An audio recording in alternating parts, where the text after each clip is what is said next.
Up next, yet another combatant in the streaming wars. Your daily transaction for useful information. The WBBM Noon Business Hour continues. ViacomCBS will launch its streaming service called Paramount Plus.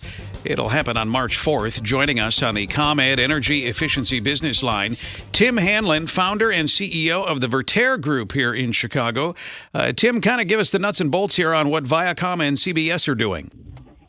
Well, here we go again, right, Cisco? It's yet another entry into the big streaming services gambit, and we all know that this was coming. The little bit of background is that CBS and Viacom merged about 2 years ago, a year and a half ago, and obviously wanted to go big, like all of its brethren, into the streaming wars. Paramount Plus is essentially the combination of those Viacom assets and those CBS assets into a much more full-fledged offering, not unlike, say, Peacock, or their attempts to go premium versus HBO Max and Netflix and the like. And I think in many respects, some would look at this as a late entrant to the game.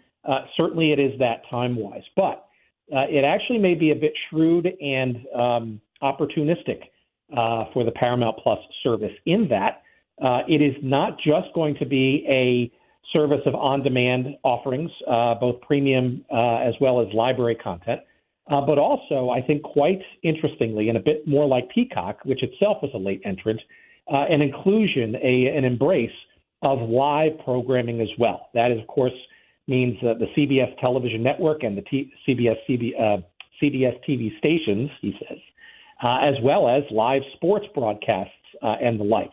So I think it's going to be a very interesting, shall we say, next generation, no pun intended if you're a Star Trek fan, kind of environment where Paramount Plus is trying to be not only library content, not only original premium content, but also live programming as well, the best of, shall we call it, traditional television too. Yeah, we talk about this. I think probably every time we talk about the streaming wars, we say there's already so many. There will be more on the horizon.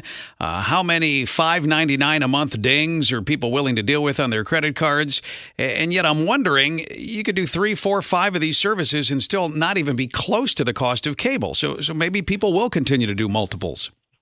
Well, that too, and the reality, Cisco, is that, these services are easily added and deleted from one's menu, right? These are month-to-month subscriptions, right?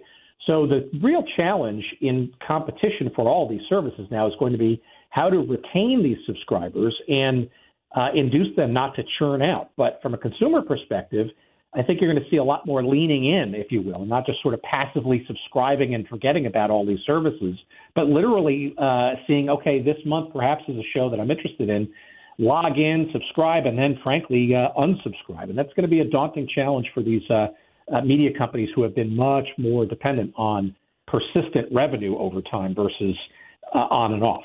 Really interesting. Thank you so much, Tim Hanlon. He is founder and CEO of the Vertere Group.